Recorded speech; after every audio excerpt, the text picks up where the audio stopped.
وہ شناختی کارڈ بناتے وقت یا پاسپورٹ بناتے وقت اپنے نام کے ساتھ اپنے والد ہی کا نام رکھے، نہ کہ شوہر کا نام.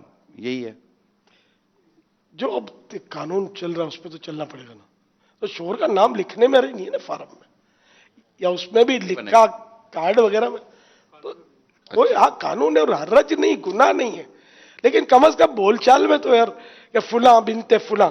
اب یہ کہ ڈائریکٹ اگر باپ کا نام ملا گی تو وہ باپ کو شوہر بنا دے گی قوم. اتنا عرف ہو گیا ہے عورت کے نام کے ساتھ اس کے شوہر کے نام کا.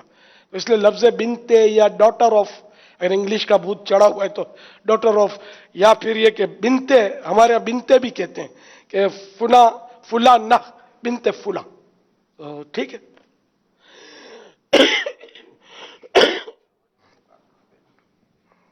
صلو علی الحبیب صلی اللہ تعالی علی محمد. کیا نماز میں سورتوں کی ترتیب ضروری ہے؟ ترتیب یعنی کہ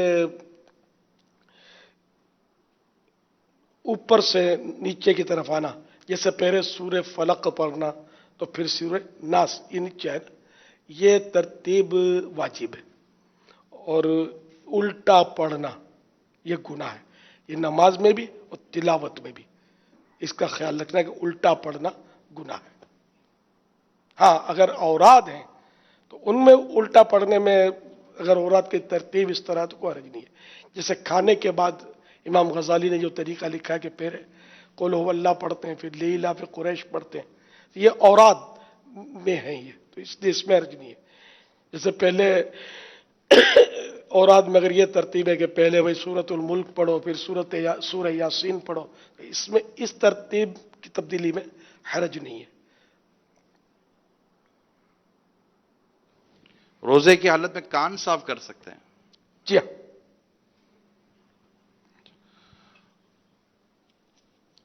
روزہ نہ لگے کوئی طریقہ بتا دینا. اس کے مختلف طریقے لکھے ہوئے ہیں اپنے گرمی کے مدنی پھول میں. اگر سحری میں احتیاط کریں، گرم مسالے دار چیزیں کھائیں گے نا تو شاید پیاس زیادہ لگے گی. اور اگر دہی کا استعمال زیادہ ہوگا، ٹھنڈی چیز جیسے اس طرح کی چیزیں کھائیں گے تو کم لگے گی. پھلوں سے اگر سحری کریں گے تو اور بھی کم لگے گی.